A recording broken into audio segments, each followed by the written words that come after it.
பரவந்தவங்க மதத்துல வந்து எல்லாமே நல்லா இருக்கு. அவங்க நீங்க சொல்றதெல்லாம் கரெக்ட், நல்லா இருக்கு. என் பேர் வந்து அண்டோனி. ஆனா ஒண்ணு வந்து எனக்கு டவுட்டா இருக்கு. ஆனா உங்க மதத்தை தவிர வேற மதத்துல எல்லாம் அதிகமா வந்து தீவிரவாதிகளை இருக்கிற மாதிரி தெரியல. அதுக்கு வந்து உங்க மதத்துல ஏதாவது சட்டத்திட்டம் இருக்கா அல்லது அதுக்குள்ள ஏதாவது இருக்கான்னு சொல்லிட்டு எனக்கு விளக்கம் சொல்லணும்னு கேட்டுக்கிறேன். அழகா சரியான கேள்வி. அதாவது இன்னைக்கு இந்த தீவிரவாதத்தில் ஈடுபடுறவர்கள் பேரை பாத்தீங்கன்னா எல்லாம் முஸ்லீம் பேரை தான் வந்துகிட்டு இருக்கிறது. அது ஏன் அப்படி உங்க மதத்தில் மட்டும் அப்படி இருக்கிறாங்க?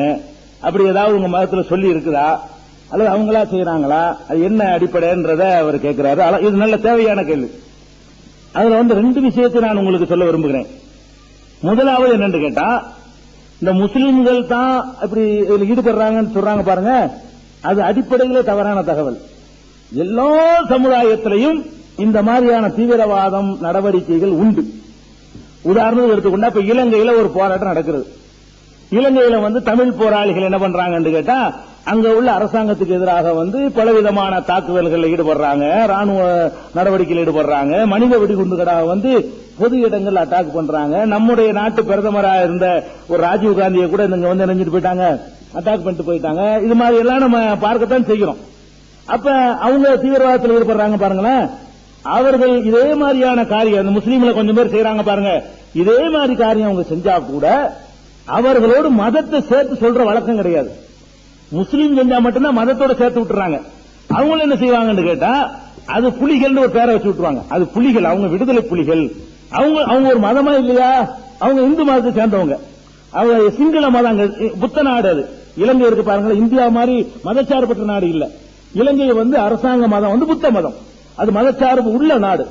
அந்த நாட்டில் சிங்கள மதத்துக்கு ஆதிக்கம் இருக்கிறத எதிர்த்து இந்து மதத்தின் சார்பாகத்தான் அந்த போராட்டங்கள்லாம் நடக்கிறது. அப்படி பேசக்கூடியவர்கள் தமிழர்களாக இருக்கிறாங்க பை சான்ஸ். அது அப்ப அது இந்து மதத்தினுடைய அவங்களுடைய தாக்கமாக யாருமே சித்தரிப்பது இல்ல. இந்து தீவிரவாதி என்று அவர்களை யாருமே சொல்வது கிடையாது.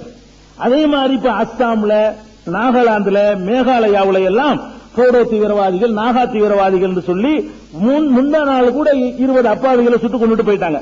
அவங்க எல்லாம் யாருன்னு கேட்டா அவங்க முஸ்லீமே கிடையாது.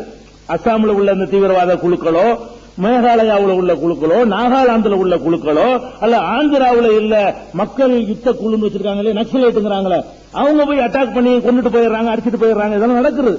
அவர்கள் எல்லாம் முஸ்லீம்களான்னு கேட்டா அவங்க யாருமே முஸ்லீம் இல்ல. ஆனால் அவங்களுக்கு என்ன உலகம் சொல்லும் கேட்டா, நாகா தீவிரவாதி, போடோ தீவிரவாதி, மேகாலயா தீவிரவாதி அந்த ஸ்டேட்டை சொல்லிதான் சொல்லுவாங்களே தவிர அவர்களுடைய மதங்களை சொல்ற ஒரு வழக்கமே கிடையாது. அந்த மாதிரி மதத்தின் அடிப்படையில் வந்து அதை எடுத்துக்கொள்வது கிடையாது. உலகம் முழுவதும் இப்படிப்பட்ட அது மாதிரி வந்து இப்ப கனடா நாட்டில், அமெரிக்கா கண்டத்தில் இருக்கிற கனடா நாட்டில் அந்த நாட்டுக்கு எதிராக பெரிய தீவிரவாத யுத்தமே நடந்து கொண்டிருக்கிறது, பயங்கர சண்டை நடந்து கொண்டிருக்கிறது. அது என்ன யுத்தம்? அது யுத்தம், அது தீவிரவாதி, வெறும் தீவிரவாதி. அது யாரு? அவருக்கு மதம் இல்லையா? அவருக்கு ஒரு கலர் இல்லையா? அதெல்லாம் சொல்லப்படுறதே இல்லை.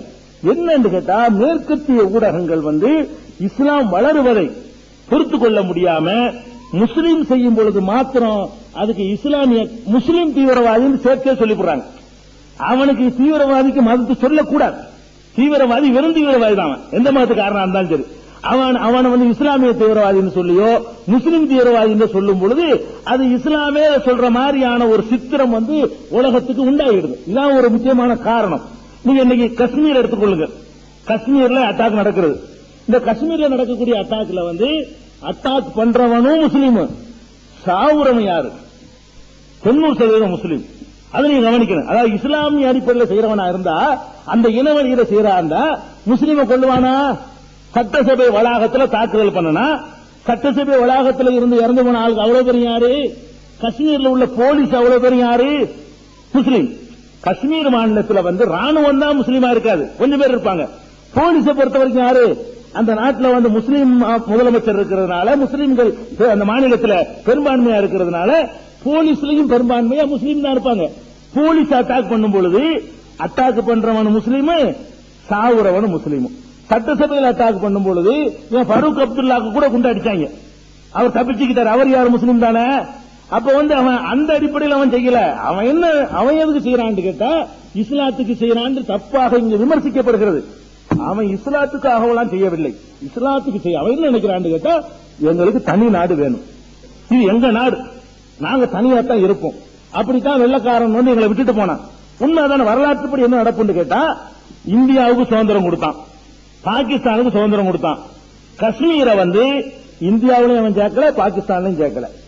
நல்லா கவனிக்க வேண்டிய மேட்ரு. சுதந்திரம் அடையும் பொழுது இந்தியா சுதந்திரம் அடையுது, பாகிஸ்தான் சுதந்திரம் அடையுது. காஷ்மீரை தனியாக விட்டு விட்டு அவன் தனி ராஜ்யமா விட்டுட்டு ஓடி போயிட்டான். அப்ப என்ன ஆச்சுன்னு சொன்னா, அது ஒரு செழிப்பான ஒரு பகுதி. ரோஜாவுல இருந்து, அந்த குங்குமப்பூவுல இருந்து, ஆப்பிள்ல இருந்து உயர்தரமான பொருள்கள் எல்லாம் விளையக்கூடிய ஒரு பகுதி. ரொம்ப ஒரு பணப்பயிர்கள் அதிகமா இருக்கக்கூடிய ஒரு செழிப்பான பகுதி. பாகிஸ்தான் கண்ணை உறுத்துனுச்சு. அவன் என்ன பண்ணா, இந்த காஷ்மீரை நம்ம சுருட்டிக்கிடுவோம் அப்படின்னு படையெடுத்து வந்தான்.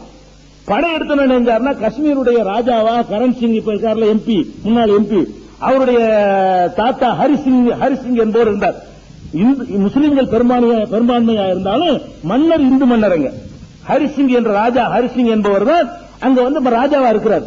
அப்படி ராஜாவா இருக்கிற அவர் என்ன பண்ணார் தெரியுமா, பாகிஸ்தான் அடிக்க வர்றாண்டவன இந்தியாட்ட வந்து உதவி கேட்டார். உதவி கேட்ட அவங்க என்ன உதவி கேட்க வந்தாங்க. வந்து என்ன ஆச்சுன்னு கேட்டா, அவன் பாதி காஷ்மீரை வச்சுக்கிட்டா, இங்க பாதி காஷ்மீரா போச்சு. பாதி காஷ்மீர் அங்க இருக்குது, பாதி காஷ்மீர் இங்க இருக்கிறது. அப்ப ஒரு ஐக்கிய நாடுகள் சபைக்கு முன்னாடி இந்த பிரச்சனை கொண்டு போகப்பட்டு ஒரு அக்ரிமெண்ட் போடப்பட்டுச்சு. காஷ்மீர் மக்கள்கிட்ட ரெண்டையும் ஒன்னா இணைத்து வாக்கெடுப்பு நடத்தணும்.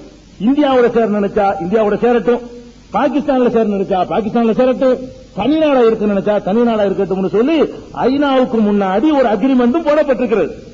அவன் அதை சொல்லிக்கிட்டு தான் என்ன செய்யறான்னு கேட்டா, நாட்டை மீட்கணும் நினைத்துக் கொண்டு யுத்தம் செய்யறான், மதத்துக்கு செய்யல. நீங்க என்ன விளங்கிக்கணும் கேட்டா, மத ரீதியாக அவன் செய்யல, இது வந்து தனி அவங்களுக்கே உள்ளது. எங்க மாநிலம் இது, எங்க மாநிலத்தை நாங்க தான் ஆளுவோம். இப்ப நான் இருக்கேன், நான் முஸ்லீம் தானே, நான் போல என்ன விரட்டுக்குவான், நீ தெரிஞ்சுக்கிறேன். முஸ்லீமுக்கு செய்யறான்னு சொன்னா, நான் போய் காஷ்மீர்ல சொத்து வாங்க இயலுமா? ராமசாமி வாங்க கூடாது, வாங்க முடியாது, நானும் வாங்க முடியாது. காஷ்மீர்ல இந்தியாவில் உள்ள யாரும் போய் அங்க சொத்து வாங்க இயலாது. காஷ்மீர் மக்கள் மட்டும்தான் வாங்க வேண்டும் என்று அவங்களுக்கு பிரத்யேகமான வாஜ்பாய் கூட வாங்க இயலாது. காஷ்மீர்ல போய் வாஜ்பாய்க்கு சொத்து வாங்க இயலாது, எனக்கு வாங்க இயலாது. காஷ்மீருக்கு தனி சிறப்பு சட்டம் இருக்குது. அதுக்காக வேண்டி அப்ப பிராந்திய அடிப்படையில தான் அந்த அட்டாக் பண்ணிட்டு இருக்கான தவிர அதுக்கு இஸ்லாத்துக்கு சம்பந்தம் கிடையாது. அது வந்து அட்டாக்கு சரி தவறுங்கிறது தவறுதாது.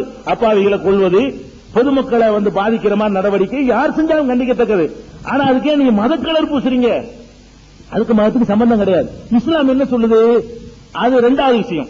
இஸ்லாம் என்ன சொல்லுதுன்னு கேட்டா, போர் செய்யறதை பற்றி மகாபாரதத்தில் பேசப்படுகிறது, கீதையில பேசப்படுகிறது, ராமாயணத்தில் கூட போர் செய்யறது பற்றி, ராமனுக்கும் ராவணனுக்கும் நடந்த போரை பற்றி பேசப்படுகிறது.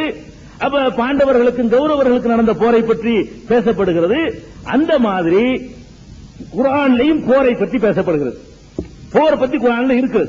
போர் செய்ய பற்றி சொல்ல பற்றி, போர் செய்யுங்க, யுத்தம் செய்யுங்க, எதிர்த்து நில்லுங்க, பின்வாங்கி ஓடாதீர்கள் குர்ஆன்ல வசனங்கள் இருக்கிறது. இதெல்லாம் யாருக்கு போர்னா யாருக்கு உள்ளது? ஒரு கவர்மெண்ட்டுக்கு உள்ளது. தனி நபர் செய்யறது பேர் போர் கிடையாது. ஒரு அரசாங்கம் நீங்கள் அமைத்திருந்தீர்களே ஆனால், அந்த அரசாங்கத்தை எதிர்த்து யாராவது வந்தார்களே ஆனால் சரணடையாமல் எதிர்த்து நின்று தாக்குங்கள். அது இந்தியாவுக்கு அதான் சட்டம். அந்த குர்ஆனுடைய கட்டளை இந்தியாவும் கடைபிடிக்கலாம், பாகிஸ்தானும் கடைபிடிக்கலாம், அமெரிக்காவும் கடைபிடிக்கலாம், ஈராக்கும் கடைபிடிக்கலாம். ஒரு நாடு என்று வந்து விட்டு போருங்கிற நாட்டுக்குரியதானங்க, தனி நபர் பிடிக்கிற சண்டைக்கு பேர் போரா? இதை எங்கெல்ல உள்ள சில கிறுக்கணும் விளங்காம ஜிஹாது போர் குர்ஆன்ல இருக்குது அப்படின்னு சொல்லிட்டு சில லூஸ் வழங்கிட்டு இருக்காங்க. அது 1000ல் 1 கூட இல்ல. முஸ்லிம்கள் அதை யாரும் ஆதரிக்கிறது இல்ல.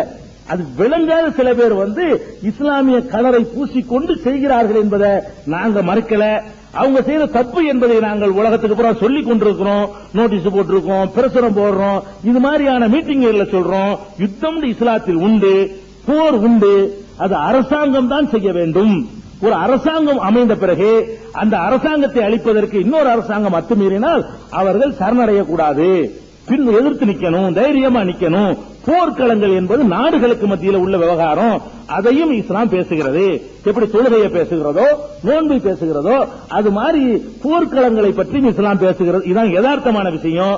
இதை விளங்காம எங்கள்ல சில பேர் செய்யறதுனால இஸ்லாமிய கலரை பூசிக்கொண்டு முகமது நபி பேரை வச்சு நீங்க நினைக்கத்தானே செய்வீங்க.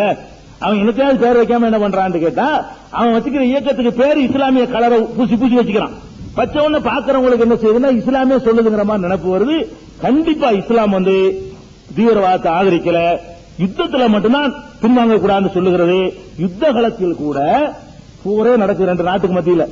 ஒரு இஸ்லாமிய அடிப்படையில் அமைந்த நாடாக இருந்தால் போர்க்களத்தில் கூட அப்பாவியை கொல்லக்கூடாது, போர்க்களத்தில் பெண்களை கொல்லக்கூடாது, போர்க்களத்தில் சிறுவர்களை கொல்லக்கூடாது, போர்க்களத்தில் மதகுருமார்களை கொல்லக்கூடாது. யுத்த களத்தில் கூட பெண்கள், சிறுவர்கள், மதகுருமார்களை கொல்லாதீங்கன்னு சொல்லக்கூடிய ஒரு நெறியை நபிகள் நாயகம் கடைபிடிச்சாங்க. அவங்க கலந்து கொண்ட ஒரு யுத்தம், ஒரு பெண்ணு கொல்லப்பட்டு கிடக்கிறாங்க. கடும் கோபத்தோடு சொன்னார்கள், யார் இது செஞ்சது? யுத்த களத்தில் பெண்களை நீங்கள் எப்படி கொல்லலாம்? இப்படி நபிகள் நாயகம் யுத்தத்தில் வந்து கூட கொல்லக்கூடாதுங்கிறாங்க. இப்படி ஒரு மார்க்கம், போர்க்களத்தில் கூட ஒரு நெறிய சொன்ன ஒரு மார்க்கத்தில் விளங்காத சில பேர் என்ன பண்றாங்கன்னு கேட்டா, இது மாதிரியான ஒரு காரியத்தில் செய்யறதுனால ஒரு கெட்ட பேர் வருது. அதே நேரத்தில் எல்லாரும் செய்யறாங்க, அதையும் நீங்க ஆபத்தில் வச்சுக்கணும். எல்லா தரப்புலையும் செய்யறாங்க, அதையும் நம்ம கவனத்தில் வைத்துக்கணும். அதான் அதுக்கான பதில்.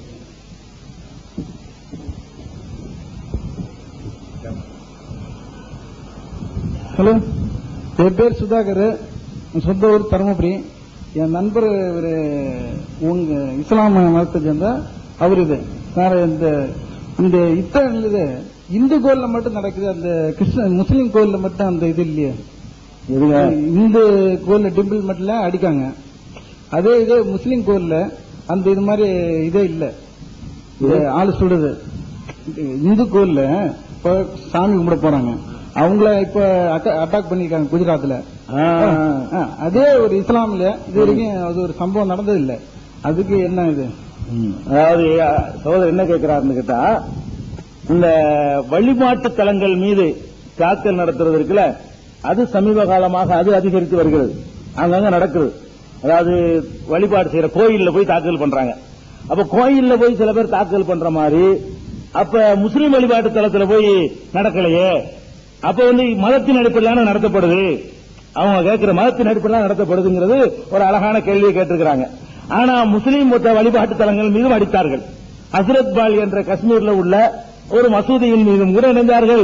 இதே தீவிரவாதிகள் அட்டாக் பண்ணி அங்கே இருந்தவர்களை இணைஞ்சாங்க, சுட்டுக் கொன்ற வரலாறுகளும் உண்டு. இவர்களுக்கு வந்து இது வந்து நாம விடுதலை அடையணும் ஒரு நினைத்துக் கொண்டு அதுக்கு குறுக்க யாரு வந்தாலும் அடிப்பார்கள். அவர்கள் இஸ்லாம், கிறிஸ்தவன், முஸ்லீம்ங்கிற அந்த கணக்கில் அவங்க செய்வதில்லை. கோயில்ல செஞ்ச மாதிரி என்ன பண்ணாங்கன்னு கேட்டா, உலகத்து கவனத்தை ஈர்ப்பதற்காக வேண்டி ஹசரத் பல், இந்த பேர் கூட உங்களுக்கு ஞாபகம் இருக்கும், ஹசரத் பல்ங்கிற ஒரு மசூதியில வச்சு நினைஞ்சாங்க, அட்டாக் பண்ணாங்க. அதுவும் ஒரு வழிபாட்டு தலமா தான் கருதப்படுது. அப்படியும் நடக்கத்தான் செய்கிறது, நடத்தி தான் இருக்கிறாங்க.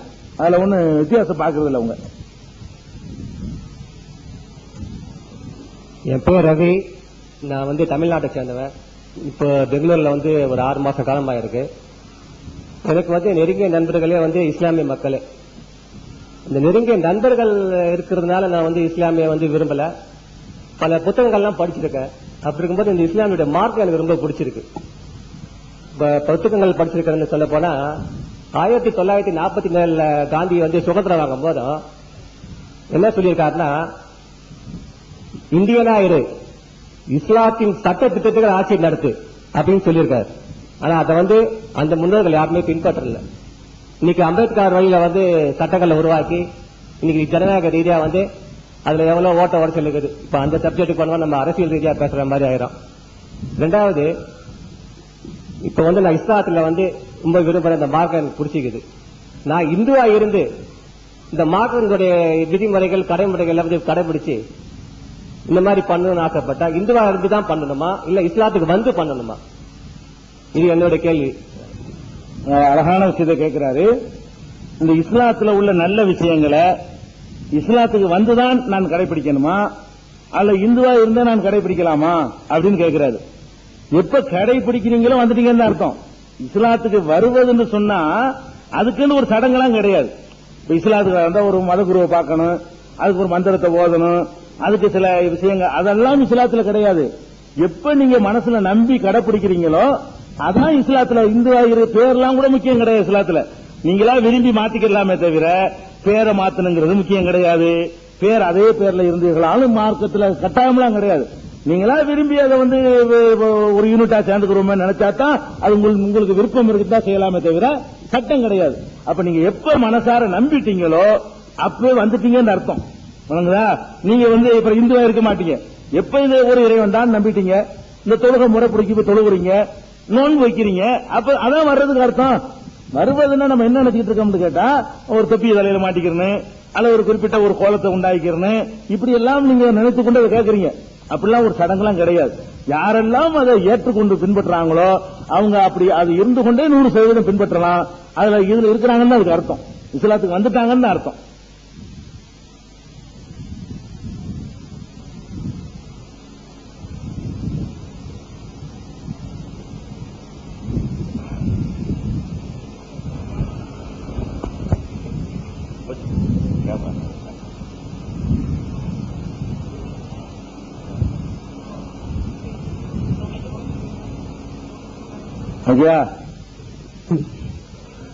நான் ஒசூர்ல இருந்து வரேன்.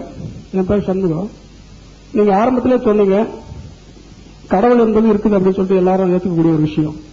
ஆனா அதுல மூட நம்பிக்கை எக்காரணத்துக்கு கலக்கக்கூடாது. ஏன் அப்படின்னு சொன்னீங்கன்னா, நம்ம செய்யக்கூடிய அத்தனை செயல்களையும் கடவுள் தான் செஞ்சுக்கிட்டு இருக்காரு அப்படின்னு சொல்லி சொன்னீங்க. ஆனா அது தவறுன்னு சொல்றேன். ஏன் அப்படின்னாக்கா, இப்ப ஆக்சுவலா நான் இங்க இருக்கேன், ஒரு தனி அறையில இருக்கேன். கடவுளை எனக்கு பசிக்குது எனக்கு சாப்பாடு போடும் அப்படின்னு சொன்னா கடவுள் போட மாட்டார். அதே சமயத்தில் நான் பேசிக்கா இப்ப இந்துவா இருக்கேன். இப்ப கூடிய சீக்கிரத்தில் நான் முஸ்லீமா மாற போறேன். அந்த மாற்றம் என்னுடைய மனசுல ஏற்பட்டதுன்னு தவிர அது கடவுளை உண்டு பண்ணது கிடையாது அப்படின்றது என்னுடைய அபிப்பிராயம். ஏன் அப்படின்னா, கடவுள் அப்படின்னாவே கடை என்றால் வெளியே, உள் அப்படின்னா உள்ள, நம்முடைய மனசுக்குள்ள உள்ளேயும் வெளியேயும் அலைப்பாய்ந்து கொண்டிருக்கின்ற ஒரு ஆத்மா தான் கடவுள். கடவுளுக்கு உருவமே கிடையாது. அப்படி இருக்கும்போது எல்லாமே கடவுள் தான் நடத்துறாரு அப்படின்றதுல எனக்கு ஒரு உடன்பாடு இல்லை. அதுக்கு நீங்க ஒரு விளக்கத்தை தரணும். என்னுடைய குறித்து. அதாவது எல்லாமே கடவுளுடைய செயல் அப்படின்னு சொல்வதில் எனக்கு உடன்பாடு இல்லை. ஏன்னு கேட்டா, இப்ப நம்ம இஸ்லாத்தை ஏற்க நானதை விரும்பி ஏத்துக்கிறேன். நான் பசிச்சா நான் தான் போய் சாப்பிடணும். பசிக்குதுன்னா தன்னால சாப்பாடு வராது, நான் தான் உழைக்கணும். அப்படி இருக்கும்போது எல்லாம் கடவுள் செயல்னா அது எப்படிங்கிறது அவர் நல்ல ஒரு கேள்வி கேட்கிறார். இவர் கேட்டதை நபிகள் நாயகமே கேட்டுக்கிறாங்க. இது அவர் சொல்றதே இஸ்லாம். அவர் இஸ்லாத்துக்கு எதிராக ஒன்றும் சொல்லல. நபிகள் நாயகத்திட்ட ஒருத்தர் நான் இறைவன் மீது நம்பிக்கை வைத்து என்னுடைய ஒட்டகத்தை அவிழ்த்து விட்டுருமான்னு கேட்கிறாரு. முதல்ல ஒட்டகத்தை கட்டி போட்டுட்டு அப்புறமேல இறைவன் நம்பிக்கை வை. நபிகள் நாயகம் சொல்றாங்க, ஒட்டகம் இருக்குல்ல அதை அவிழ்த்து விட்டு கடவுள் பாத்துக்கிறாரு அப்படின்னு விடாதப்பா, முதல்ல செய்யற வேலை ஒழுங்கா செய்யு, அதை அவிழ்த்து கொண்டு போகாம இருக்கிறதுக்காக வேண்டி கடவுள் மேல ஒரு நம்பிக்கை வை அப்படின்னு சொல்றாங்க நபிகள் நாயகம். அதே மாதிரி உழைக்காம நீ விதியை நம்பிக்கிட்டு சில பேர் சோம்பி இருக்க சொல்லுவாங்கல்ல, கடவுள் வைத்தியம் செய்யாத, நோய் வந்துருச்சு, நோய் வந்தா கடவுள் நினைக்கும் போது போகும் அப்படின்னு இஸ்லாம் இருக்க சொல்லுதாண்டா. அப்படி சொல்லல. மருத்துவம் செய்யுங்கள் நீங்கள், நபிகள் நாயகம் உத்தரவு போடுறாங்க. மருத்துவம் செய்யுங்கள், ஒவ்வொரு நோய்க்கும் மருந்து இருக்கிறது. எந்த இறைவன் நோயை தந்திருக்கிறானோ அவன் தான் மருந்தையும் தந்திருக்கிறான் என்று நபிகள் நாயகம் அவங்க சொன்னாங்க. அப்ப நோய் வந்தா மருத்துவம் செய்யி, பசிச்சா உழைச்சு சாப்பிடு, அல்லது வியாபாரம் பண்ணு, பொருளாதாரத்தை தேடு. தொழுக முடிஞ்சவன குர்ஆன்ல இருக்கிறது, எப்ப தொழுக முடிகிறதோ விரைந்து ஓடுங்கள், பொருளாதாரத்தை தேடுவதற்காக ஓடுங்கள் அப்படின்னு சொல்லக்கூடிய ஒரு மார்க்கம். அதனால நாம தான் விரும்பி செய்கிறோம், நாம தான் தீர்மானிக்கிறோம். அதனாலதான் இறைவன் பரிசு தர்றான். நாமளா தீர்மானிக்கலன்னா, நான் கெட்டவனா செய்யறது இறைவன் தான் எனக்கு தீர்மானிக்கிறான்னா என்னை எப்படி நரகத்தில் போடுறது, நீங்க உங்களை எப்படி சொர்க்கத்தில் போடுறது, போட முடியாது. அப்ப இறைவன் சொர்க்கம் நரகம் எல்லாம் கொடுக்கிறாருன்னு கேட்டா நம்மளா செய்யறதுனால தான் கொடுக்கிறாரு. நீ தானே செஞ்ச, அதுக்குதான் அது. ஆனா ஒரே ஒரு விஷயத்துக்கு மட்டும் விதி என்ற ஒரு டாபிக் இஸ்லாம் சொல்லுகிறது. எந்த ஒரு விஷயத்துக்கு சொல்லுவது தெரியுமா? இந்த உலகத்தில் வாழும்போது மனுஷனுக்கு அவன் தாங்க முடியாத ஒரு இழப்பு ஏற்பட்டு போயிடும். நான் ஒரு பெரிய கோடீஸ்வரன் வைங்களேன், அவ்வளவும் ஒரு செகண்ட்ல காலியா போச்சு. கோடி கோடியா கஷ்டப்பட்டு 25 வருஷம் உழைச்சு சம்பாதிக்கிறான். அவ்வளவு தொகை ரூபாயும் ஒரு வினாடி நேரத்தில் ஏதோ ஒரு அமெரிக்காக்காரன் கொண்டு போட்ட மாதிரி கம்ப்ளீட்டா காலியா போச்சு. இப்ப சந்தில நிக்கிறேன். இப்ப நான் என்ன ஆகும் தெரியுமா? அந்த 25 வருஷ உழைப்பு எல்லாம் போய் தெருவில் நிற்கும் பொழுது எனக்கு பைத்தியம் தான் பிடிக்கும். போச்சு, நான் என்ன பண்ணுவேன் அடுத்து, எனக்கு என்ன பிச்சை எடுக்க இயலுமா? நான் வாழ்ந்த வாழ்க்கையை என்னைய கீழே இறங்க விடாது. நான் அப்படி சொகுசா வாழ்ந்திருப்பேன், யாருமே கேட்கவும் இயலாது, பிச்சை எடுக்கவும் இயலாது, அதே நேரத்தில் விருந்தரில் படுக்கவும் இயலாது, ஒளிஞ்சிக்கிட்டு இருக்கவும் இயலாது. என்ன எனக்கு கிறுக்கு பிடிச்சு போயிடும். இப்படி வரக்கூடிய நேரத்தில் இஸ்லாம் சொல்லுகிறது, உனக்கு தாங்க ஒண்ணாத துன்பம் ஏற்படுமானால் இது இறைவன் நாடியது என்று அப்படி இறக்கி வச்சு பாரு, உனக்கு ஒரு சுமை தாங்கியா பயன்படும். இஸ்லாம் அந்த நேரத்தில் தான் சொல்லுது. வேற எந்த முன்னேற்றத்தையும் இஸ்லாம் தடுப்பதற்கு சொல்லல. இஸ்லாம் என்ன சொல்லுதுன்னா, தாங்க ஒண்ணாத துன்பம் உனக்கு வந்துருச்சா, அப்ப நீ இப்படி நினைச்சு பாரு, நம்ம செய்ய வேண்டிய செஞ்சிட்டோம், இறைவன் நாட்டம் இல்ல போல இருக்கு அப்படின்னு சொல்லிப்பாரு. அடுத்த நாள் நார்மலுக்கு வந்துடலாம். 6 மாசத்துக்கு அந்த சோகம் வந்து நம்மளை பீடிக்காது. 3வது நாள் முஸ்லீம்கள் என்ன செய்யறாங்க, வியாபாரத்துக்கு வந்து 40 நாள்ல சோகம் அனுபவிக்க மாட்டாங்க முஸ்லீம்கள் யாருமே. முஸ்லீம்களுக்கு என்ன சட்டம்னு கேட்டா, அதிகமா துக்கமா இருப்பதை 3 நாளைக்கு தான் நாங்க இருக்கோம். பொண்டாட்டி செத்து போனாலும் சரி, தகப்பன் செத்தாலும் சரி, புள்ள செத்தாலும் சரி, கோடி கோடியா நஷ்டம் ஏற்பட்டாலும் சரி, ஒரு நாள் வீட்டுல படுத்துக்கிட்டா குற்றம் இல்ல, 2 நாள் படுத்துக்கிட்டா குற்றம் இல்ல, 3 நாள் படுத்துக்கிட்டா குற்றம் இல்ல, 72 மணி நேரம் முடிஞ்சிருச்சுன்னு சொன்னா நான் சாதாரண மனிதனா வெளியே வந்துடணும் இஸ்லாம் சொல்லுது. 3 நாளைக்கு மேல எந்த சோகமும் ஒரு மனிதனுக்கு இருக்கக்கூடாது. அது ஏன் எங்களுக்கு சாத்தியமாகுது என்று கேட்டா, 3வது நாள்ல நாங்க நார்மலா வந்துருவோம். 3வது நாள்ல பிரியாணி ஆக்கி போட்டு சாப்பிடுவாங்க முஸ்லீம்கள் வீட்டுல பார்த்திருப்பீங்க. இறந்து போயிட்டாருன்னு சொன்னா அது வந்து மார்க்கத்துல சாப்பிடுவது அது ஒரு விஷயம். அந்த சந்தோஷத்துக்கு சொல்ல வர்ற 3வது நாளைக்கு பிறகு என்ன ஆகும்னு கேட்டா, அது பயங்கரமா விருந்து நடக்காங்க. 3 நாளைக்கு தான் நாங்க எதுக்குமே கவலைப்படுவோம், 4வது நாளைக்கு கவலைப்பட மாட்டோம். ஏன் அப்படி செய்யறோம்னு கேட்டா, இதை தந்தது வந்து இந்த சுமை தாங்கிதான். இப்ப சமீபத்தில் வந்து கேரளாவுல அதிகமான தற்கொலைகள் நடக்குது. அதிகம் படிச்ச மாநிலம் இத்தனைக்கு இந்தியாவிலேயே அதிகமாக படித்தவர்கள் உள்ள ஒரு மாநிலம் எதுன்னு கேட்டா கேரளா தான். அதிகமான கல்வி அறிவு பெற்றவர்களை கொண்ட ஒரு மாநிலம். அங்கதான் தற்கொலைகளும் இந்தியாவில் அதிகமா இருக்கிறது. படித்தவர்கள் இருக்கிற ஏரியாவில் தான் தற்கொலை அதிகமா இருக்கிறது. அப்ப அதை வந்து ஒரு ஆய்வு பண்றாங்க, ஏன் தற்கொலை நடக்கிறது, இதுக்கு என்ன ரீசனா இருக்கும் அப்படின்னு ஆய்வு பண்ணும்போது பல கோணங்கள் ஆய்வு பண்றாங்க. அதுல ஒரு கோணம் என்னன்னு கேட்டா, மத ரீதியாக அந்த ஆய்வு எடுக்கிறாங்க. முஸ்லீம்கள்ல எவ்வளவு பேர் தற்கொலை பண்றாங்க, கிறிஸ்தவர்கள் எத்தனை % பண்றாங்க, இந்துக்கள்ல எவ்வளவு பேர் பண்றாங்க, இந்த இடதுசாரி மத நம்பிக்கை இல்லாதவர்கள் எவ்வளவு பேர் பண்றாங்க, எல்லாத்தையும் லிஸ்ட் எடுக்கிறாங்க. எடுத்த ஆச்சரியமா, இந்த இடதுசாரி பகுத்தறிவாதிகள் எல்லாம் விட குறைவாக முஸ்லீம்கள் கம்மியா தற்கொலை பண்றாங்க. உள்ளதுலேயே ரொம்ப குறைந்த சதவிகிதத்தில் முஸ்லீம்கள் தற்கொலை பண்றாங்க. அவங்கள தற்கொலை ஜாஸ்தி பண்றது இல்ல அப்படின்னு சொல்லி அந்த புள்ளி விவரத்தை கொடுக்கறாங்க. வெறும் புள்ளி விவரத்தை கொடுக்காம காரணத்தையும் சொல்றாங்க. அதான் முக்கியம். இது காரணம் என்னன்னு கேட்டா, அவங்க மத நம்பிக்கை அடிப்படையில எல்லாம் இறைவன் செயல் தூக்கி வச்சுட்டு ஓடி போயிடுறாங்க. அவங்க எந்த கஷ்டம் வந்தாலும் சாவணும் நினைக்கக்கூடிய நேரத்தில் இதுக்கு கடவுள் இதுக்கு போய் நம்ம சாவ முடியுமா, எல்லாம் நம்ம செய்ய வேண்டிய செஞ்சு விட்டோம், நடக்க வேண்டிய நடந்து போச்சு என்று அவர்கள் ஒரு சுமை தாங்கி மாதிரி அதை யூஸ் பண்றாங்கன்னு சொல்லி அந்த தற்கொலையை தடுத்ததை இந்த நம்பிக்கைங்கிறாங்க. அப்ப மனிதனுக்கு நன்மை செய்வதற்காக வேண்டி நடக்க வேண்டிய காரியங்கள்ல விதியை பேசக்கூடாது, போய்கிட்டே இருக்கணும்.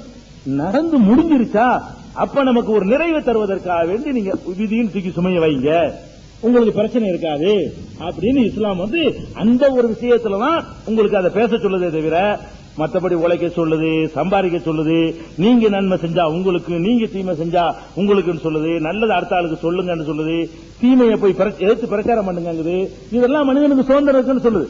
மனிதன் அவன் தான் தீர்மானிக்கிறாங்களுக்கு ஆதாரமா இருக்குது. அதனால ஒரே ஒரு % இப்படி சொல்லுது இஸ்லாம். இங்க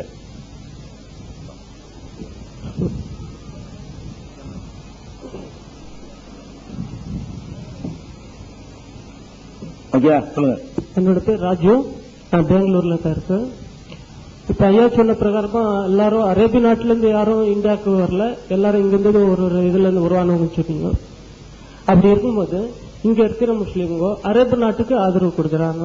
அரேபு நாடு எதனா ஒரு கேம், ஏதாவது ஒரு ஸ்போர்ட்ஸ் ஆனா அதுக்கு முக்கியத்துவம் கொடுத்து அவங்க அதுக்கு அதாவது ஒரு வெற்றியை இது பண்றாங்க. அதே ஒரு உணர்வை இந்தியா விளையாடும் போதும் இந்தியாவுடைய எந்த ஒரு காரியத்துக்கு ஈடுபடுத்துறதுல அது என்ன காரணம்? இது ஒரு நல்ல ஒரு கேள்விங்க.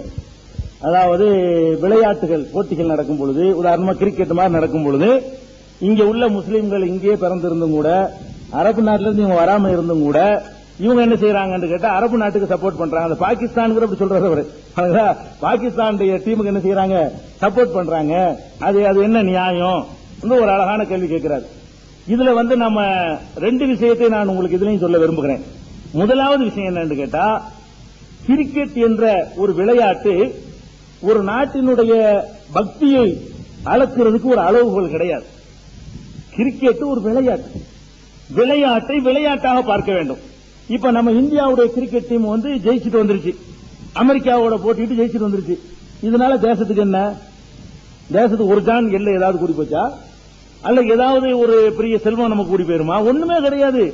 அந்த விளையாடியவர்களுக்கு பணம் கிடைக்கும், ஆளுக்கு 1 கோடி ரூபாய் பணம் கிடைக்கும், அவ்வளவுதானே தவிர ஒரு 7 பேர் போய் ஒரு 11 பேர் போய் ஒரு விளையாட்டுல விளையாட்டு ஜெயிச்சுட்டு வந்துட்டாங்கன்னு சொன்னா அதுக்காக வேண்டிய ஆட்டம் போட்டுக்கிட்டு என்னமோ ஒரு அந்த நாட்டையே கைக்குள்ள எடுத்த மாதிரி அமெரிக்கா ஈராக்க கைப்பற்றின மாதிரி நம்ம அப்படி ஆட்டம் போடுறோம் ஒரு பக்கம். இன்னொரு பக்கம் தோத்து போயிட்டு வந்தாங்க வைங்க, ஏர்போர்ட்ல ஆளுக கூழ் முட்டையும் தக்காளியும் ரெடியா இருக்கும். ஏர்போர்ட்ல இறங்க முடியுமா அந்த ஆளுகளுக்கு? தோத்து போயிட்டு வந்து இறங்குனா அவன் வீட்டை போய் தாக்குறது, அவங்கள தாக்குறது ஒரு விளையாட்டு. இவனும் ஜெயிப்பான் அவனும் ஜெயிப்பான். நாம எந்த விளையாட்டை விரும்புறோமோ அதை ரசிக்கலாம். எனக்கு அமெரிக்காவுடைய டீமை பிடிச்சிச்சுன்னு சொன்னா விளையாட்டுல அந்த டீமை நான் ஆதரிக்கலாம், அது தப்பு கிடையாது.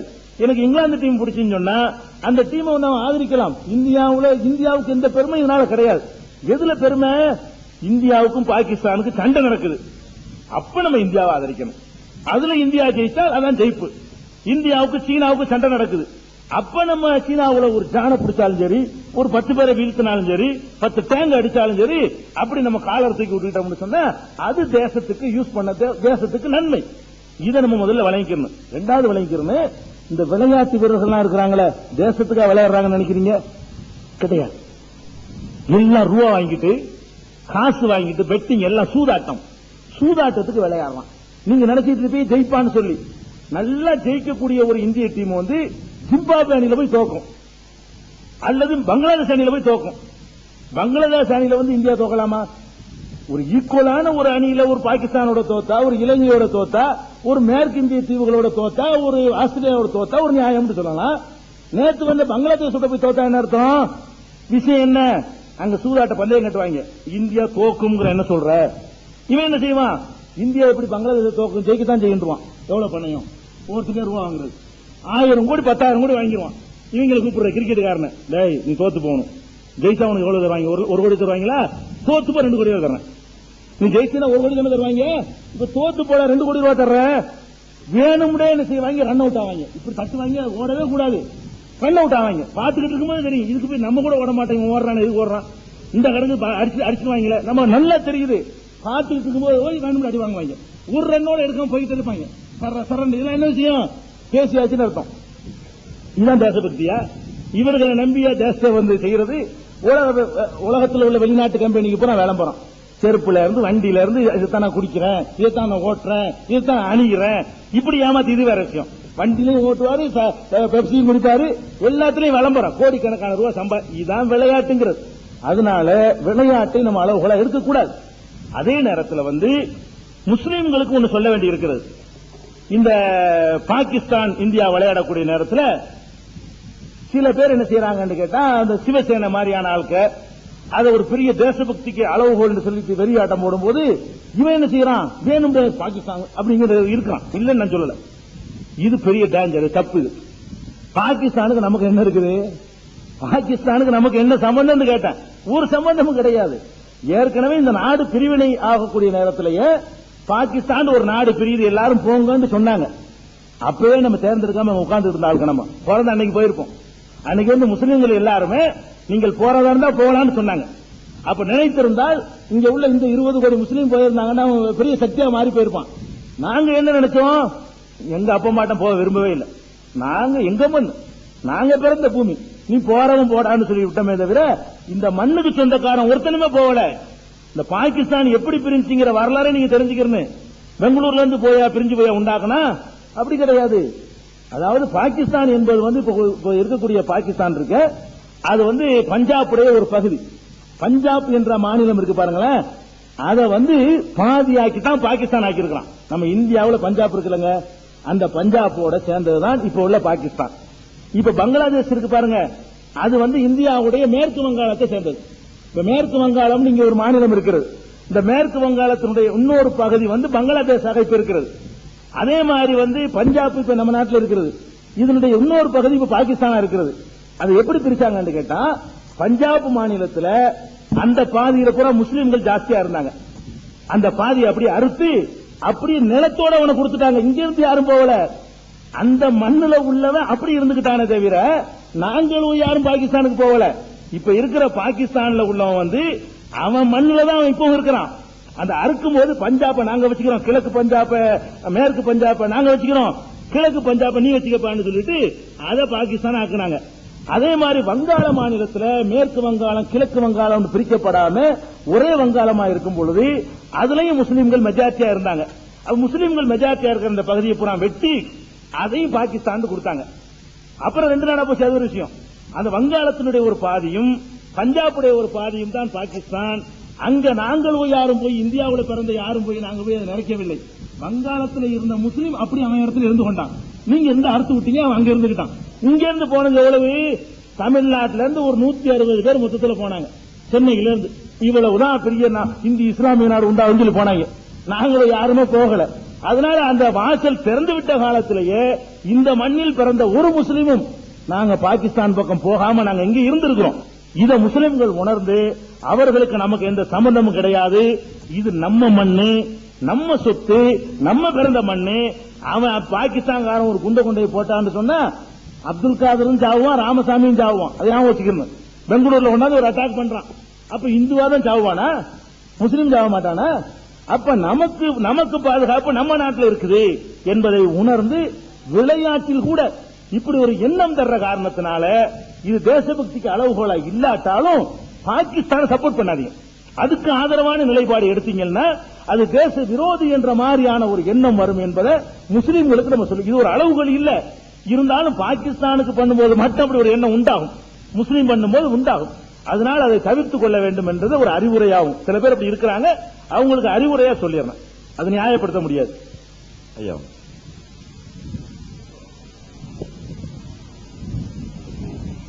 என்னுடைய பேரு முருகு சுப்பிரமணியம். நான் பிறந்து வளர்ந்ததெல்லாம் பெங்களூரே தான். எனக்கு ஒரு சந்தேகம்.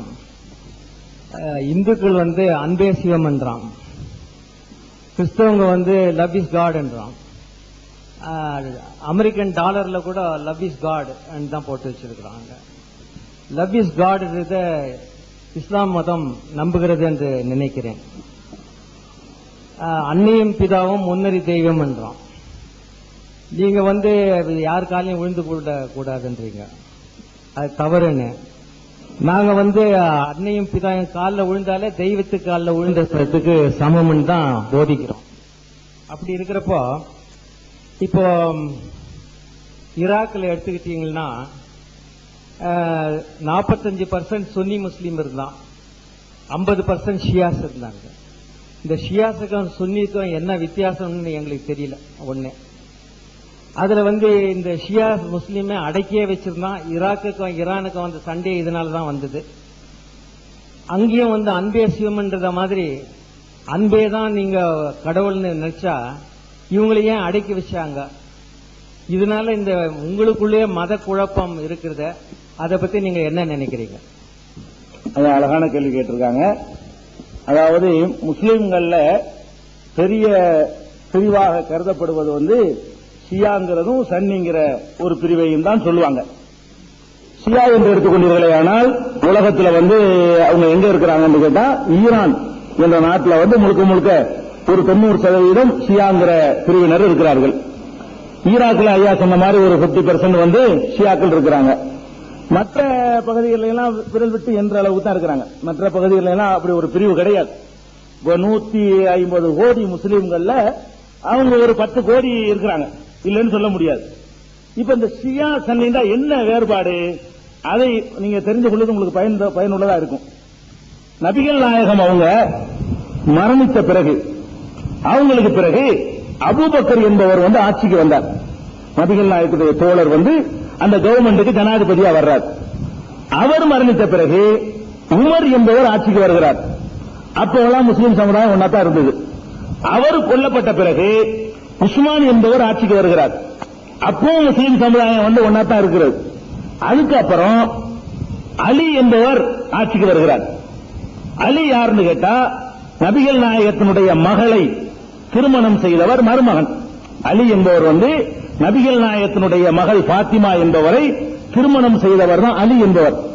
அவர் 4வது ஜனாதிபதியாக, நபிகள் நாயகத்துக்கு பிறகு 4வது ஜனாதிபதியாக பொறுப்பேற்கிறார்.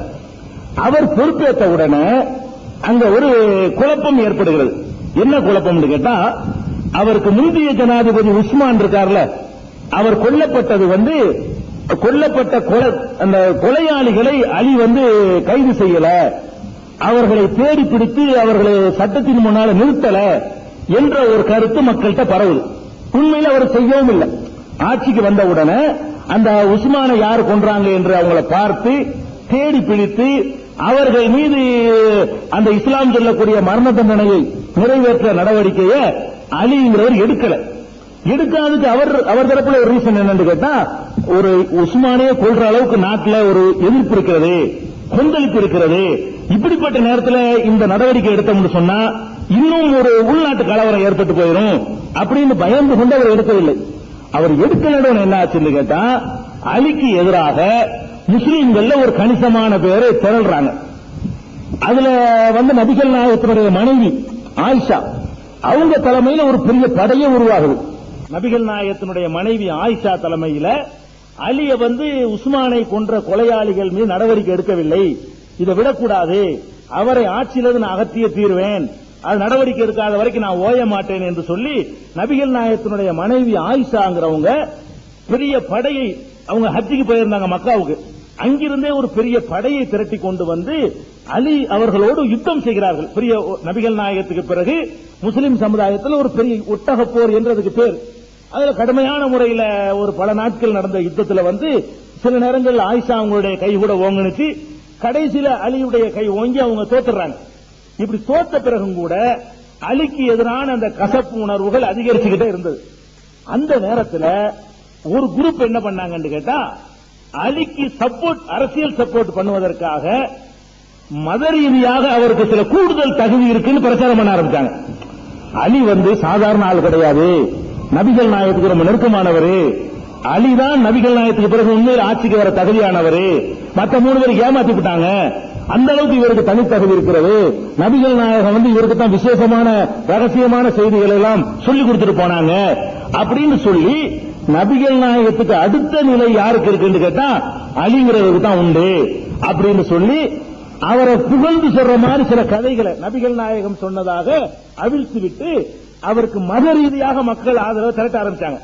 அரசியலுக்காக வேண்டி நபிகள் நாயகமே இவரை தான் புகழ்ந்தாங்க, இவருக்கு நிகரா ஒருத்தருமே கிடையாது, நபிகள் நாயகத்துடைய குடும்பத்தார் தான் ஆட்சிக்கு வரணும், ஆட்சிக்கு தகுதியானவர்கள் நபிகள் நாயகத்துடைய பரம்பரையில் உள்ளவங்க தான் ஆளணும், வேறவங்க ஆளக்கூடாது, அதனால அபூபக்கர் உமர் இவங்க எல்லாம் ஆட்சிக்கு தப்பு, ஏமாத்தி விட்டாங்கன்னு சொல்லி அவருக்கு ஆதரவாக ஒரு கூட்டம் பிரச்சாரம் பண்ண ஆரம்பிச்சு. அந்த ஆதரவாளர்களுக்கு பேர் தான் ஷியா. ஷியாங்கிற சொல்லு ஷியாக்கு நேரடி அர்த்தம் பாத்தின்னு அர்த்தம். அந்த சொல்லு முழுமையான சொல்லு என்னன்னு கேட்டா ஷியா அலி.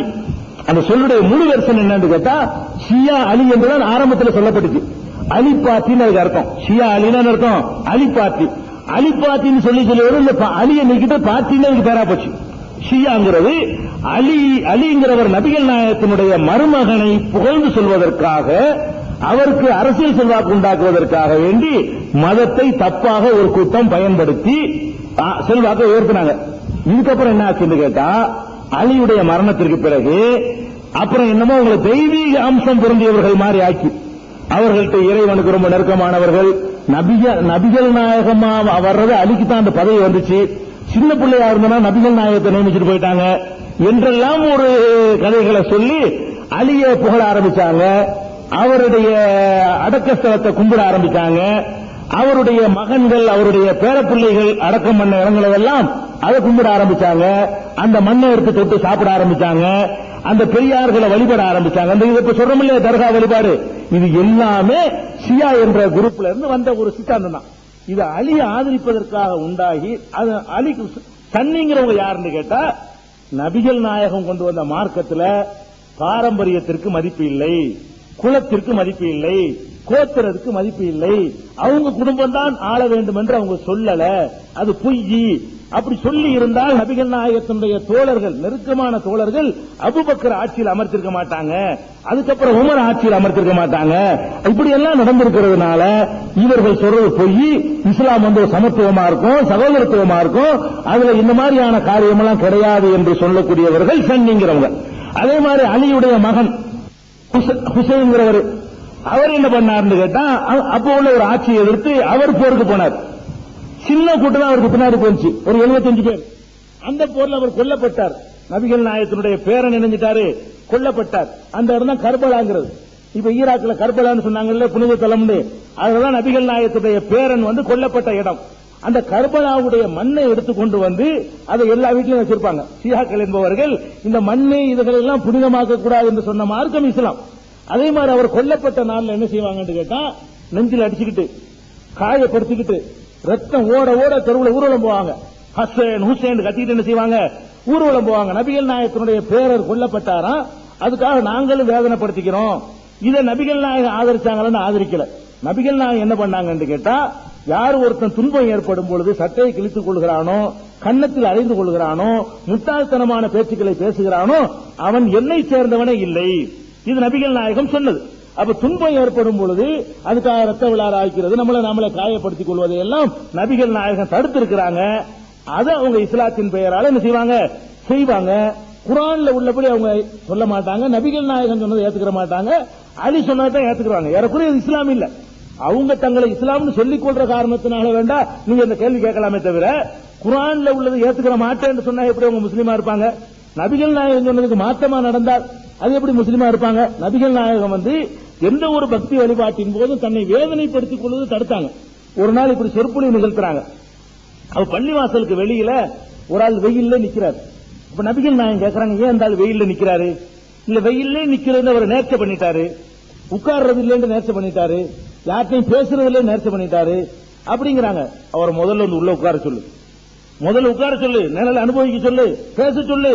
இந்த மாதிரி தன்னைத்தானே துன்புறுத்திக் கொள்வதை அல்லாஹ் விரும்ப மாட்டான் அப்படின்னு கண்டிக்கிறாங்க நபிகள் நாயகம். தன்னைத்தானே துன்புறுத்திக் கொள்ளவே கூடாது. எந்த ஒரு காரியத்திலும் வணக்க வழிபாடு செய்யும் பொழுதும் சரி, ஒருவர் வந்து ஒரு முதியவர் ஒருத்தர் 2 பசங்களுடைய தோல்ல கைய போட்டு, மகன்கள் தோல்ல கைய போட்டு நடந்தே ஹஜ்ஜிக்கு போறாரு. நபிகள் நாயகம் பாத்துறாங்க, என்ன பாண்டு கேட்கறாங்க. நடந்தே ஹஜ்ஜிக்கு போறதா இவர் முடிவு செஞ்சிட்டாரு. முதல்ல அந்த ஒட்டகத்தில் உட்கார வை, நடக்க கூட திராணியில் இருந்தால் நடந்து போறாரு இவரு. முதல்ல ஒட்டகத்தில் ஏறி உட்கார வை. இந்த கிழவன் வந்து தன்னை வேதனைப்படுத்திக் கொள்வது அல்லாஹ்வுக்கு தேவையில்லை. இவன் வேதனைப்படுத்தி பாக்குற, அதுல இன்பம் காணக்கூடியவனா இறைவன் அன்பு செலுத்தக்கூடியவனா இருக்கணும். நீ உன்னை அடிச்சுக்க, உன்னை உதச்சிக்க, நீ வெயில்ல போ, தீர நடந்து போ, நெருப்பு இறங்குறது கூட செய்வாங்க. அந்த ஷியாங்கிறவங்க என்ன செய்வாங்கன்னு கேட்டா, இந்து சகோதரர்கள் தீ மிதிக்கிறாங்க இல்லையா, அந்த மாதிரி என்ன செய்வாங்கன்னா, இந்த ஷியாங்கிறவங்க முஹர்ரம் 10ஆம் நாள் இந்த மாரில் அடிச்சுக்கிறாங்க இல்லையா, அந்த நாள்ல சில பகுதிகளில் தீலையும் இறங்கி போவாங்க. இந்த தீல மிதிக்கிறது, தன்னைத்தானே வேதனைப்படுத்திக் கொள்வதை எல்லாம் இஸ்லாம் கண்டிச்சிருக்குது. அதை செய்யறவங்க தான் ஷியாங்கிறவங்க. சுருக்கமான ஒரு வரலாறு. அதை எதிர்க்கிறவங்க சன்னிங்கிறவங்க. இவங்க 140 கோடி மக்கள் இருக்கிறாங்க, அவங்க ஒரு 10 கோடி பேர் இருக்கிறாங்க உலகத்தில். வேற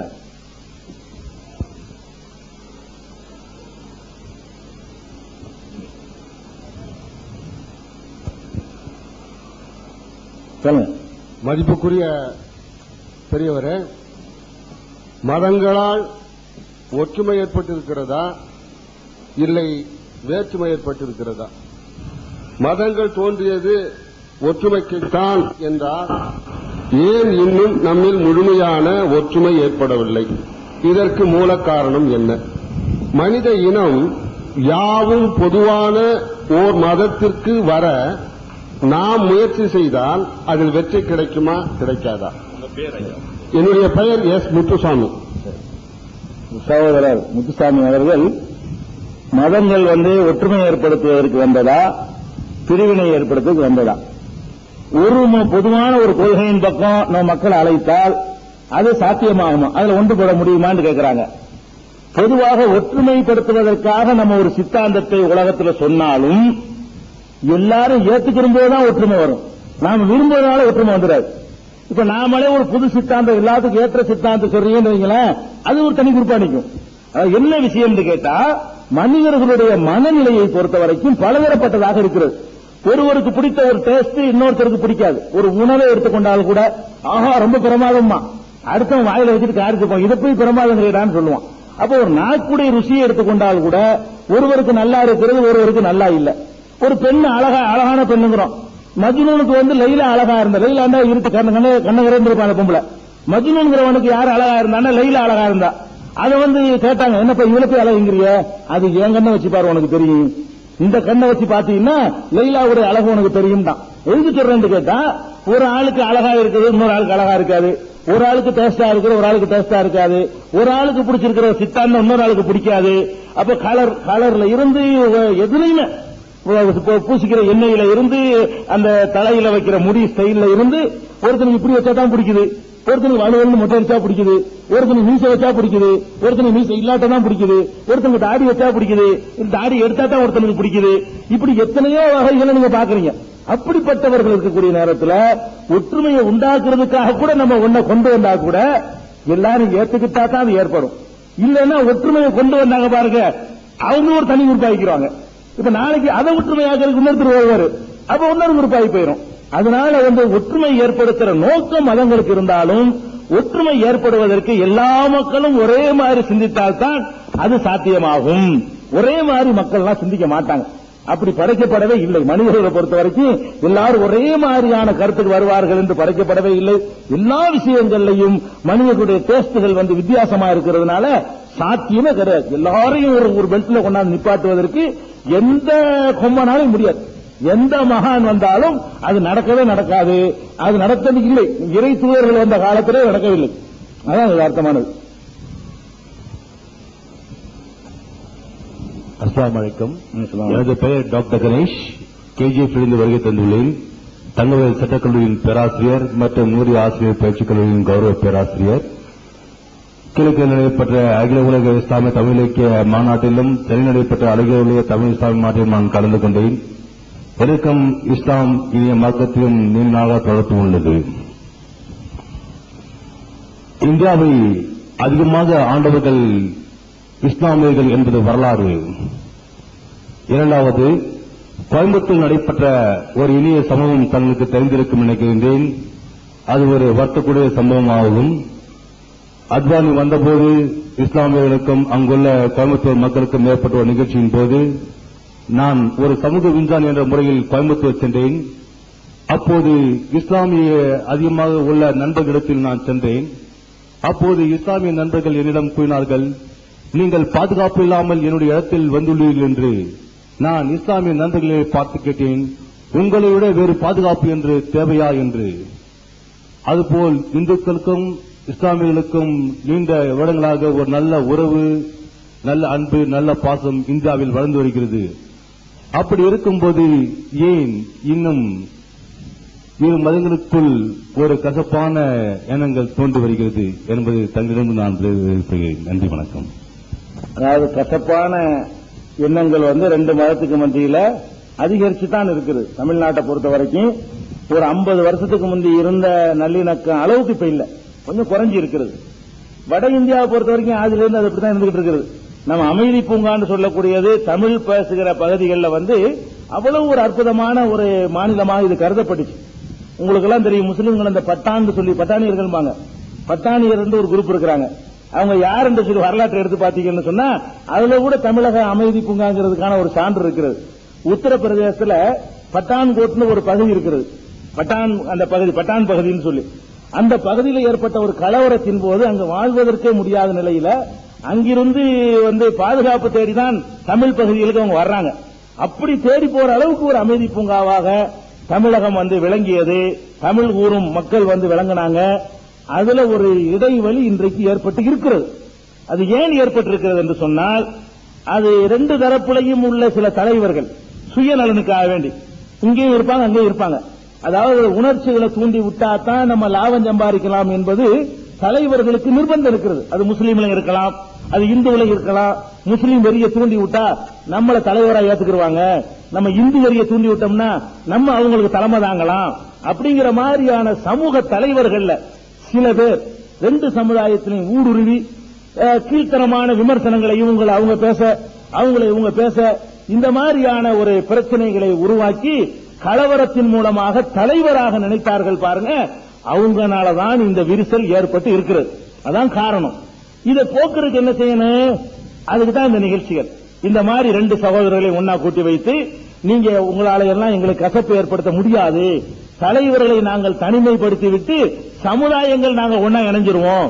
தலைவர்கள் ஒழுங்கா இல்லைன்னு சொன்னா தலைவர்களை தூக்கி எரிந்து விட்டு சமுதாய மக்கள் நாங்க ஒன்னா நண்பர்களா பழகுவோம், சகோதரர்களா பழகுவோம் காட்டுவதற்கு தான் அந்த முயற்சி பண்ணிட்டு இருக்கிறோம். இந்த தலைவர்கள் வெறியூற்ற தலைவர்களை பேச்ச ரெண்டு தரப்புலையும் கேட்கலன்னா முடிஞ்சு போயிடும். இரண்டு தரப்புலையுமே வெறியூட்டுகிற தலைவர்கள் இருக்கிறாங்க. அந்த தலைவர்கள் பேச்ச ரெண்டு சமுதாயமும் கேட்காம இருந்துச்சுன்னு சொன்னா கண்டிப்பா பிளவு வராது. கண்டிப்பா அந்த சமுதாயத்துக்கு மத்தியில் பிரச்சனை வராது. இவங்க லாபத்துக்காக வேண்டி செய்யறாங்க, ஏதாவது அரசியல் லாபம் அடைவதற்காக தான் காரணம். என் பெயர் பி. ரவி. நான் வேலூர் மாவட்டத்திலிருந்து தாரணம்பட்டு அடுத்த சாத்துக்கடி கிராமத்திலிருந்து வந்து கொண்டிருக்கிறேன். திரு பி. ஜெயநூல் ஆபிதின் பதில்களுக்காக இங்கே ஒரு சிறிய கேள்வி. வேண்டுதலுக்காகவும் பிரார்த்தனைக்காகவும் ஒரு உயிர் நன்றாக பிறக்க வேண்டும், ஒரு உயிர் நன்றாக நலமாக வாழ வேண்டும் என்பதற்காக நாம் படைத்த இறைவனிடத்தில் பிரார்த்தனை செய்கிறோம். அதற்காக கோயில்களிலும் தர்காக்களிலும் ஆடு மாடு கோழி என பலி கொடுப்பது நியாயமா? ஒரு உயிர் நலமாக பதிலுக்கு இன்னொரு உயிர் கொள்வது குற்றம் இல்லையா? ஆண்டவன் இதை ஏற்றுக்கொள்வானா இல்லை புறக்கணிப்பானா? விளக்கம். ஐயா அவர்கள் அழகான அதுவும் தேவையான ஒரு கேள்வி தான் கேட்டிருக்கிறாங்க. அதாவது நம்ம குடும்பத்தில் ஒருவருக்கு நோய் வாய்ப்பட்டார்னு சொன்னா அந்த நோய் தீர்ந்த ஒரு உயிர் பிழைக்கணுங்கிறதுக்காக வேண்டி நம்ம கோயில்கள்ல தர்காக்கள்ல போய் ஆடு மாடுகளை போய் பலி கொடுக்கிறோம், ஒரு உயிரை பலி கொடுக்கிறோம். நம்ம உயிர் பிழைக்கணுங்கிறதுக்காக வேண்டி இன்னொரு உயிரை போய் பலி கொடுக்கலாமா? அதை ஆண்டவன் ஏற்றுக்கொள்வானா அப்படிங்கிறது அவருடைய கேள்வி. இதுல ஃபர்ஸ்ட் விஷயத்தை விலகிக் கொள்ளணும். இந்த டாபிக் போக வேணாம். முதல்ல விலகிக் கொள்ள வேண்டிய விஷயம் என்னன்னு கேட்டா, இந்த உயிர்கள் இருக்கு பாருங்க, உயிர்கள்னா என்னன்றதை விலகிக்கணும். மனிதன் இந்த உலகத்துல வாழ்வதற்காக வேண்டி பிற உயிர்களை கொன்றுதான் வாழ்ந்து கொண்டு இருக்கிறான். உயிர்களை கொல்லாம எந்த ஒரு மனிதனும் வாழவே முடியாது. இதுதான் யதார்த்தமான விஷயம். இந்த உலகத்தில் உள்ள எல்லாமே மனிதனுடைய நன்மைக்காகத்தான் படைக்கப்பட்டிருக்கிறது. இப்ப நம்ம உணவுல ரெண்டு பழக்கம் உள்ளவங்க இருக்கிறாங்க, சைவ உணவு அசைவ உணவுன்னு ரெண்டு பழக்கம் உள்ளவங்க இருக்கிறாங்க. அசைவ உணவுக்காரங்க உயிர்களை கொள்றாங்கன்னு எல்லாருக்கும் தெரியும். சைவ உணவுக்காரர்கள் உயிர்களை கொள்றார்கள் எல்லாருக்கும் தெரியாது. சைவ உணவு உட்கொள்றவர்களும் கூட அவங்க என்ன செய்யறாங்க? உயிர்களை கொள்ளத்தான் செய்யறாங்க. இப்ப நீங்க தண்ணி குடிக்கிறீங்க, தண்ணியில உயிர் இருக்கா இல்லையா?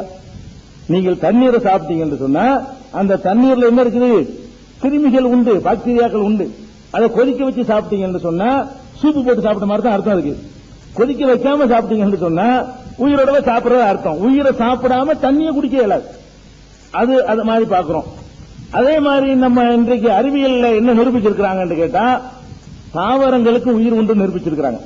அந்த காலத்துல தாவரங்களுக்கு உயிர் இல்லைன்னு நினைச்சாங்க. இப்ப என்ன நிரூபணமா இருக்குன்னு கேட்டா, ஆடு மாட்டுக்கு உயிர் இருக்கிற மாதிரியே தாவரங்களுக்கு உயிர் இருக்குது. உயிர் இந்த மைக் இருக்குல்ல, இந்த மைக் இது ஒரு ஜான் இருக்குது. ஒரு மாசம் கழிச்சு பார்த்தா 1.5 ஜான் ஆகுமா? ஆகாது. ஏன்னா உயிர் இல்ல. உயிர் இல்லாட்டி வளராது. தாவரங்கள் வளருது. வளருவது என்பதற்கு கண்டிப்பா உயிர் இருந்தா தான் வளர முடியும். இப்படி இருக்கு, இப்படி வளருதுன்னு சொன்னா வளர்ச்சி என்பது இந்த பொருள் வளராது. இந்த போடியம் வளராது. இந்த கேபிள் வளராது. நான் கட்டியிருக்கிற இந்த கை கடிகாரம் வளராது. ஆனா ஒரு புளியங்கொட்டையை நான் பொதிச்சு வச்சால் வளரும். ஏன் வளருது? அதுல ஒரு உயிர் இருக்கிறது. உயிர் இருக்கனால வளர்கிறது. வளர்றது மட்டுமா? வளருது, பூக்குது, காய்க்குது, கனியுது, பலன் தருது. எவ்வளவு விஷயங்கள் நடக்கிறது. இன்னும் சொல்ல போனா இனச்சேர்க்கையும் நடக்கிறது.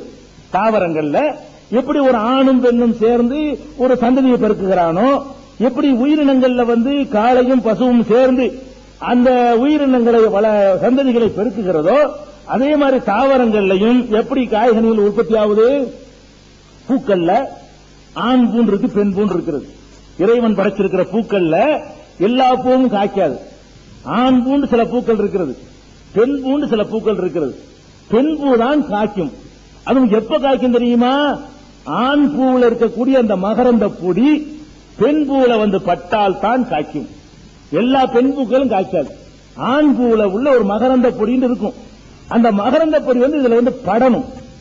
அது ஒரு இனச்சேர்க்கை நடக்கணும். எப்படி படும்? 2 விதத்தில் படும்.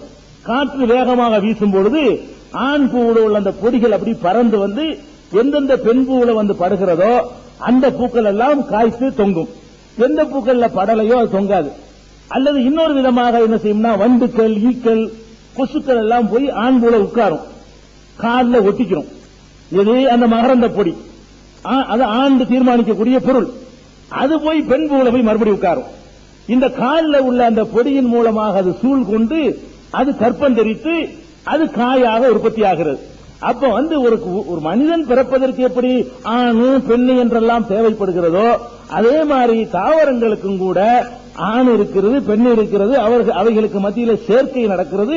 அந்த சேர்க்கைக்கு பிறகுதான் என்ன செய்கிறது, உற்பத்தி நடக்கிறது என்பது இன்றைக்கு அறிவியல் பூர்வமாக நிரூபித்திருக்கிற நீங்க பாக்குறீங்க. இன்னும் சொல்ல போனா சில தாவரங்களுக்கு உணர்வுகள் கூட இருக்கிறது. சில தாவரங்களுக்கு வந்து நீங்க மேகமான நேரம் சூரியன் எந்த பக்கம் இருக்குன்னு தெரிஞ்சுக்கிறதா இருந்தா ஒரு சூரியகாந்தி பூ வச்சு தெரிஞ்சுக்கலாம். சூரியகாந்தி பூன்னு பாத்துருக்கீங்களா? அது என்ன செய்யும் கேட்டா சூரியன் எந்த பக்கம் இருக்கு அந்த பக்கமே திரும்பி நிற்கும். சூரிய காந்தினா காதலின்னு அர்த்தம். சூரியனின் காதலின்னு அதுக்கு பேரு. சூரிய காந்தின்னு அர்த்தம் சூரியனுடைய காதலி. ஏன் அப்படி பேர் வச்சுக்கிறாங்கன்னு கேட்டா சூரியன் எந்த பக்கம் இருந்தா இப்படி திரும்பிக்கிட்டு நிற்கும். சூரியன் உச்சில இருந்து இப்படி நிற்கும். அந்த பூ நீங்க பாத்திருப்பீங்க. சூரியகாந்தி பூவை இப்படி இருந்தா நீங்க விளங்கிக்கலாம். சூரியன் உச்சியில் இருக்கு. உங்களுக்கு தெரியாது, மேகம் மறைச்சிருக்கு. அதுக்கு தெரியும் கரெக்டா. சூரியன் இப்ப மேலதான் இருக்குன்னு சொல்லி தெரியும். சூரியன் மறையுதுன்னு இப்படி போயிடும். உதிக்கும் போது இப்படி இருக்கும், உச்சில வரும்போது இப்படி இருக்கும், மறையும் போது இப்படி போயிடும். இது எப்படி நடக்குது? இது எப்படி அது உணர்றது? சூரியன் இருக்கிற கண்டுபிடிக்கிறது கரெக்டா? அதுக்கு என்னமோ ஒன்று இருக்குது. அதை உணரக்கூடிய என்னமோ ஒன்று இருக்கிறது. நீங்கள் தொட்டாட்சி நீங்க ஒரு செடி இருக்கும், தொட்டில சுருங்கிடும். அப்படி பட்டவன அப்படி விரிஞ்சாப்புல இருக்கும் இலை, புளிய மரத்து இலை மாதிரி இருக்கும். அது அப்படி தொட்டியல் நினைச்சு அப்படி முடிக்கிறோம். கொஞ்ச நேரத்துக்கு பிறகு நம்ம போன பிறகு இப்ப விரிஞ்சிக்கிறோம். மர தொட்டியெல்லாம் மரம் முடிக்கிறோம். இப்படியான ஒரு சேட்டை பண்ணக்கூடிய செடிகள்லாம் இருக்கிறது. செடிகள்லயே இப்படி வந்து குசும்பு பண்ணக்கூடிய செடிகள்லாம் இதெல்லாம் எப்படி இருக்குது? அதுல என்னமோ ஒரு உயிர் இருக்குது என்பதை நம்ம விளங்குறோம். அப்படி பார்த்தோம்னு சொன்னா மனித நன்மைக்காக வேண்டி நீங்க கத்திரிக்காய் சாப்பிட முடியாது, உருளைக்கிழங்கு சாப்பிட முடியாது, எதை சாப்பிட்டாலும் அது ஒரு உயிர் தான். உயிரைத்தான் நம்ம என்ன செய்யறோம், சாப்பிடுறோங்கிறத விளங்கி கொள்ளணும். உயிரை சாப்பிடாம இருக்க முடியாது. இன்னும் சொல்ல போனா மனிதன் நன்மைக்காகத்தான் எல்லாம் என்பதை நாம விளங்கி வச்சிருக்கோம். உயிர் வதைன்னு தானே காரணம் சொல்றோம். ஒரு பிராணி அறுத்து சாப்பிடுறீங்க, இது உயிர் வதையா இல்லையான்னு கேட்கிறோம். நான் கேட்கிறேன், நீங்க பால் சாப்பிடுறீங்கல்ல, மாட்டுப்பாலை சொன்னேன். மாட்டுப்பால் எல்லாரும் சாப்பிடுறீங்கல்ல, மாட்டுப்பால் வந்து உங்களுக்காக வேண்டியா சுரக்குது? ஒரு பெண்ணிட்ட சுரக்கிற பால் வந்து கறந்து விற்கிறதுக்கா? அவ குழந்தைக்காக வேண்டி சுரக்குது. ஒரு தாயிட்ட சுரக்கிற பால் எதுக்கு சுரக்குதுன்னு கேட்டா அதனுடைய குழந்தைக்காகத்தான் சுரக்கிறது. நீங்க என்ன பண்றீங்க, அதுக்கு புண்ணாக்கையும் பருத்தி கொட்டை ஏமாத்தி ஒரு வைக்க போற கொண்டு வைக்கல கண்டுகுட்டி மாதிரி செஞ்சு அதை ஏமாத்தி அப்படி கறந்துக்கிறீங்க, நீங்க அடிக்கிறீங்க. இது விட வதை என்ன இருக்குது? நான் பால் குடிக்கிறமே அதுவே வதை தான். அநியாயமா ஏமாத்தி ஒரு வாயில்லா ஜீவனை, ஒரு மனுஷனை ஏமாத்தினாலும் பரவாயில்லை, பேச தெரியாத ஜீவன், அதை போய் ஏமாத்தி அதுக்கு என்னமோ கண்டுகுட்டி குடிக்கிற மாதிரி கன்றுக்குட்டியை கொண்டு விட்டா தான் பால் சுரக்கும். அது முட்டி பால் சுரண்டவுடனே இழுத்து கட்டிடுவான். அது கன்றுக்குட்டிக்கு என்றுதான் அந்த பால் சுரக்குது. இவன் என்ன பண்ணாலும் அந்த பால் சுரக்காது. கன்றுக்குட்டி அவுத்து விடுவான், அது ரெண்டு முட்டு உடனே அந்த தாய் மடியில பால் சுரக்கும். இழுத்து கொண்டே கட்டிவிட்டு எல்லாத்தையும் உருவிட்டு கடைசியா என்ன செய்வான், வெறும் மடியில கொண்டே கன்றுக்குட்டி விடுறான். இது வதையா இல்லையா? இது மோசடியா இல்லையா? ஏன் இது நம்ம எல்லாரும் அதுக்காக நான் பால் சாப்பிட வேணாம்னு சொல்லல. நம்ம நன்மைக்கு எல்லாம் இருக்கு, அவ்வளவுதான். மனிதன் தான் உயர்ந்தவன், மனிதன் தான் சிறந்தவன். அவனுக்கு தான் பகுத்தறிவு இருக்குது. அவனால் தான் கடவுளை புரிந்து கொள்ள முடியும். மற்றதுக்கு ஒண்ணு விளங்காது. நம்ம நன்மைக்காக வேண்டி அல்ல அதை பண்ணிருக்கிறான், கடவுள் அப்படி தந்திருக்காரு நினைச்சு நம்ம பால் சாப்பிடுறோம். சரி, ஒரு மாட்டுல போய் ரெண்டு மாட்டை வச்சுக்கிட்டு ஒரு லாரி சாமான ஏத்துறீங்களே, அது நமக்கு முடியுமா? ரெண்டு மனுஷன் ஏத்து விட்டா ஒத்துக்குருவோமா? அது வயல்ல போய் நீங்க கலப்பை வச்சு இழுத்து பாருங்களேன் தெரியும். கலப்பையில வெறும் பாரத்தை கூட சுமந்துடலாம். கலப்பையை வச்சுக்கிட்டு அந்த களிமண்ல அமைஞ்சிட்டு இழுக்கும் பொழுது அந்த கழுத்து படக்கூடிய பாடு என்னங்கிறத நீங்க உங்க கழுத்துல கலப்பையை மாட்டிக்கிட்டு செஞ்சா தெரியும். 50 பேர் இழுக்க முடியாது உங்களுக்கு. ஒரு மாடு இருக்குது, 50 பேர் மாட்டிக்கிட்டு கழுத்துல மாட்டிக்கிட்டு இழுத்தா கூட உங்க கழுத்து காஞ்சி போயிடும், பொண்ணா போயிடும். அவ்வளவு பெரிய கஷ்டத்தை நம்ம அது கொடுக்கிறோம். ஏன் கொடுக்கிறோம்? எல்லாரும் கொடுக்கிறோம். யாரெல்லாம் ஜீவகாரியம்னு பேசுறோமோ அவங்களும் கொடுக்கிறோம். ஏன் கொடுக்கிறோம்? நம்ம நன்மைக்கு கஷ்டப்படட்டும். இங்க இருந்து நம்ம பாட்டுக்கு வண்டியில உட்கார்ந்துட்டு இருப்போம், அது பாட்டுக்கு 40 கிலோமீட்டர் நடக்குமா? மாட்டு வண்டியில லக்கேஜ் ஏத்திக்கிட்டு 40 கிலோமீட்டருக்கு வண்டியில சாமான ஏத்திட்டு பாருங்க ஏத்திட்டு போறீங்களே, நீங்க மட்டும் சொகுசா உட்கார்ந்து இருக்கிறீங்களே, கார் குச்சி வெட்டி குத்துறீங்களே, இது எதுக்கு செய்றீங்க? இதை செய்யாத ஆள் யாரு?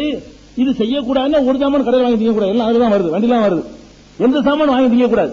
அதனுடைய மாட்டை கஷ்டப்படுத்தி தான் உங்களுக்கு சக்கரை வருது, சீனி வருது, கிராமத்திலிருந்து காய்கறி வருது. அப்ப அதை நம்ம சாப்பிடறோமா இல்லையா? கொசு இருக்குது, அது ஒரு ஜீவன் தானே. அதுக்கு டாட்டாய்ஸ் வாங்கி வைக்கிறீங்க, சாவடிக்கிறீங்க, மாத்தி வச்சுட்டு கொள்றீங்க, அது உயிர் தானே எதிர்த்து போல. அதுக்கு உணவு நம்ம மேல கடிச்சு போகுதுன்னு விட வேண்டியதானுங்க. நம்ம என்ன செய்யறோம்? நமக்கு நன்மை தரலையா காலி பண்ணு, நமக்கு நன்மை தருமா அப்பவும் காலி பண்ணு. நன்மை தர்றதும் காலி பண்றோம். அவ்வளவு வேணா இன்னைக்கு ஆபரேஷன் பண்றாங்க இல்லையா? ஆபரேஷன் பண்றவர்கள் வந்து அறுத்தவன ரத்தம் வந்து உரையலேண்டு வைங்க, நம்ம காலி ஆயிடுவோம். ரத்தம் உரைய நின்றுணும். ஓடிக்கிட்டே நிற்கிற காயம் பட்டவனுக்கு ரத்தம் ஓடிக்கிட்டே இருந்தா செத்து போயிடுவான். உரைய வைக்கிறதுக்காக என்ன செய்யறாங்க, அது அந்த பாம்பிலிருந்து எடுக்கக்கூடிய அந்த விஷத்தை தான் அதை ஒரு மெடிசனா தயார் பண்ணி தான் நம்மளை காப்பாத்துறாங்க. அதுக்கு அது தன்னுடைய பாதுகாப்புக்காக கடவுள் கொடுத்திருக்கிறத நம்முடைய பாதுகாப்புக்காக நம்ம என்ன செய்யறோம், இப்படி நிறைய விஷயங்கள் செய்யறோம். அதனால மனிதன் தன்னுடைய நன்மைக்காக வேண்டி பாம்பு அடிப்பான், பள்ளியை அடிப்பான். வயிற்றுல பூச்சி இருக்குன்னு டாக்டர் போனா உள்ள வச்சுக்க சமாதி பண்ணுவாரு. குழந்தைகள் வயிற்றுல பூச்சி இருக்குங்க, புழு பூச்சி இருக்கு, வயிற்று வழியா இருக்கும். டாக்டர் போன என்ன செய்வாரு, ஒரு மெடிசன் தருவாரு. அந்த குழந்தையை கொடுத்தோன்னு செத்து போய் வந்து விழுவும். ஏன் சாவடிக்கிறீங்க, உயிரோட இருந்துட்டு அது நாம நல்லா இருக்கணும், நாம முதல்ல நல்லா இருக்கணும், அப்புறம் தான் மத்தது.